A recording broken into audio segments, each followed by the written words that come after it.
Previously in Chapter 17, I've gone over the section on electric potential.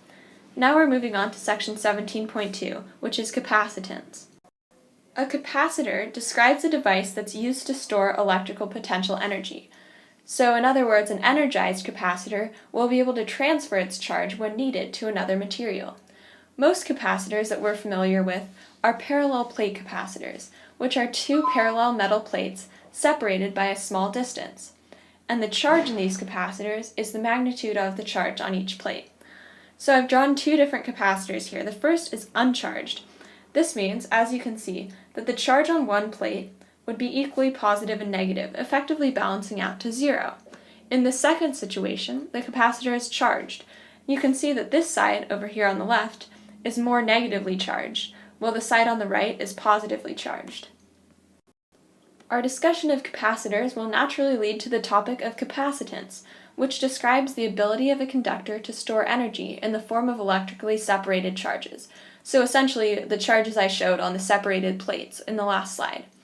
Capacitance is the ratio of charge to potential difference. So in other words, this C, or capacitance, equals charge, Q, divided by potential difference, delta V. And the unit for capacitance is the farad, which is expressed as F, which is equal to 1 coulomb per volt. For parallel plate capacitors, we also have a slightly different expression for capacitance. Here you see that C is equal to this curly epsilon sub O, which describes the permittivity of a vacuum, which is equal to about 8.85 times 10 to the negative 12th. And then again with the complicated units, coulombs squared divided by Newton meters squared. So that's basically a set value that you use for capacitors in a vacuum. So all of this times the area of one plate, which is A, divided by the distance between the plates, which is D. So for conducting spheres, we can combine two equations to solve for capacitance.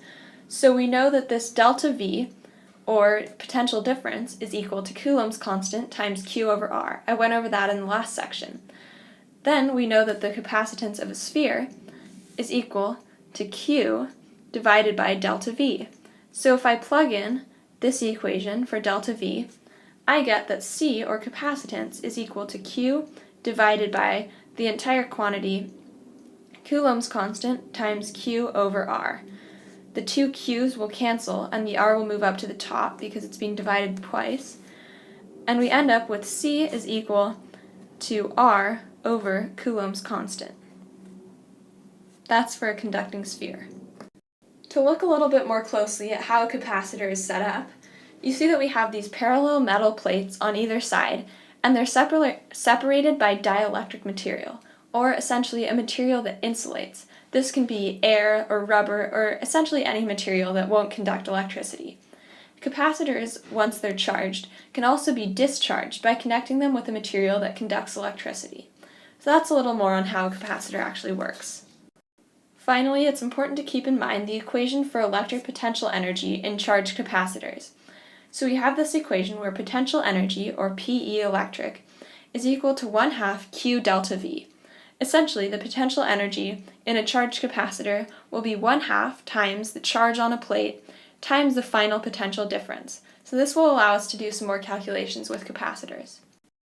Now here are some practice problems. Number 1.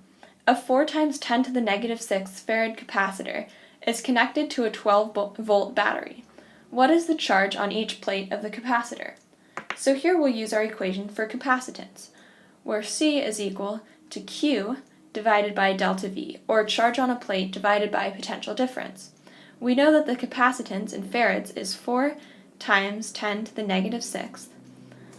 We're looking for this charge, Q, and then we know that it's a 12-volt battery, so that's the potential difference.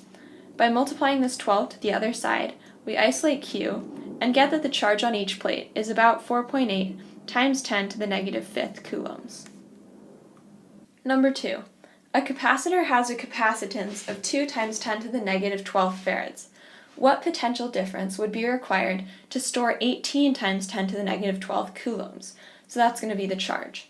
So we have this equation where capacitance equals charge on a plate divided by delta V, or potential difference.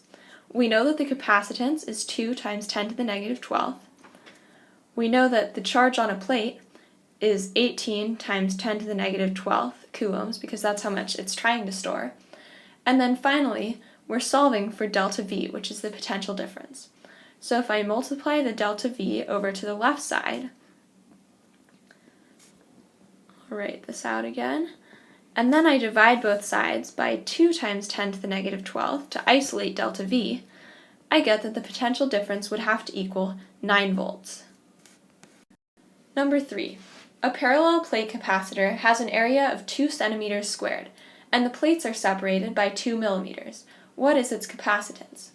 So first, it's important to convert these units. So we know that 2 millimeters is 0.002 meters, and 2 centimeters squared is equal to 0.0002 meters squared.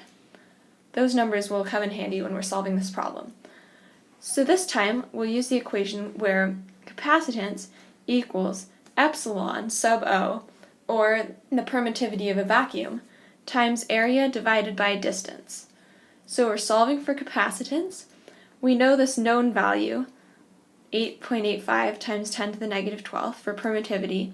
We have the area, which is 0.0002, and then that's divided by the distance, which is 0.002. To simplify and solve for capacitance, we get that that's equal to about 8.85 times 10 to the negative 13th farads.